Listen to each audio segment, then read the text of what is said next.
Maturantët në të gjithë Shqipërinë janë unshtruar provimit të parë të gjuhës së huaj. Në Shkodër janë 1430 nxënës të shkollave të mesme të cilët morën pjesë në këtë provim, shpreh drejtoria e zyrës vendore të arsimit Priscilla Kadia. Gjuha angleze, gjuha italiane, por edhe gjuha frënge. Kemi organizuar provimin në 6 qendra provimi, në të cilat janë përqendruar 23 institucione arsimore, gjimnaze, shkollat të mesme të bashkuara, publike, private, por edhe shkollat profesionale dhe mbi 1430 nxënës që janë të organizuara në këto 6 qendra provimi.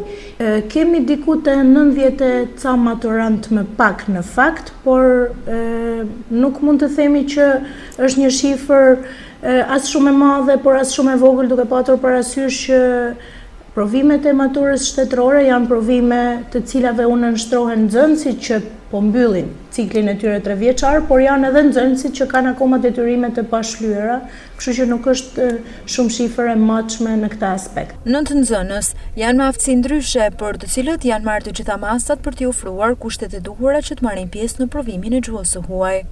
Kemi edhe nxënës me AK, që do i nënshtrohen provimeve të maturës shtetërore. Nxënësit me AK do kenë një test të tyre të veçantë, por do kenë edhe mësuesin mbështetës që do i shoqërojë gjatë gjithë provimin. Provimi të ditës së sotme, por edhe në të gjitha provimet e tjera. Ndërkohë janë siguruar të gjitha masat e duhura për mbarvajtjen e provimit të gjuhës së huaj të maturës shtetërore. Janë të angazhuar aktualisht 128